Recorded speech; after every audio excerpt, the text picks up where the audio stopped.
baka may problema rin kayo sa Honda Beat FI nyo, no power. No power to, pero okay na nagawa na natin. Not charging din to.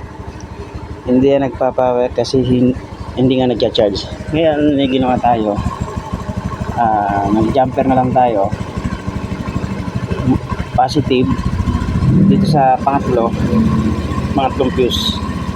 Nag-jumper ako dito sa unahan. Yun, nagkaroon ng charging na dito. Nagkaroon na rin ng power doon sa dashboard. Kanina wala talaga yan. Lagi na siyang namamatayan, nalulobat yung battery, hindi nga nagcha-charge. Baka meron din kayong problema ng ganito lang gawin nyo.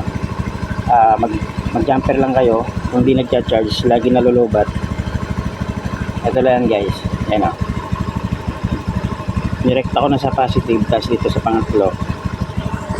Yung pangatlo na yan, siniksik ko na lang dito, kasi sinabay ko nilagay ko yung fuse para mag-charge.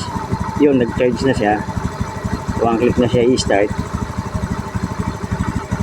Tapos nagkaroon na rin ng power dito sa dashboard. Ayan na. Nagkaroon na kanina, wala yan. Talagang wala. Inikik na lang niya para matamakbo. Kaya lang namamatay-matayan siya. Tapos ngayon, yun sa push start niya, pinabili ko siya ng switch ng push start. Yan guys, oh, nagka-power na siya. Ito lang gawin nyo pag not charging, walang power. Yan guys, jumper na lang kayo, parekta rito sa positive. Dito sa pangatlo, isa, dalawa, tatlo. Pangatlo, dito kayo maglagay sa dulo. Ito kasi yung charging ng fuse. Nirekta na natin. Pag nilagay mo yan, magkaka-power yan doon. Direkta kasi hindi na, wala na yung supply doon sa ilalim. Kaya dito tayo sa taas naglagay ng para masupplyan dito sa dulo, magkaroon ng power. Dire-diretso ng charge niyan.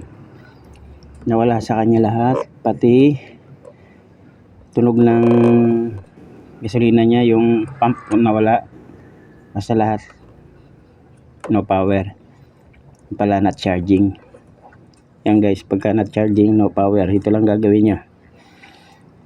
Honda Beat version 1, version 2, version 3, pare-parehas lang yan. Yan guys, ito lang gagawin nyo. Malinaw naman sa inyo na ito lang yung gagawin kapag no power. Ngayon, pag simusimo dati yan, wala yan. Yan, nandiyan na, magana na lahat. Yan lang guys, pinabibili ko siya ng push start para ma-push start niya na. Sira na rin. Yan lang po. Salamat sa panonood. God bless.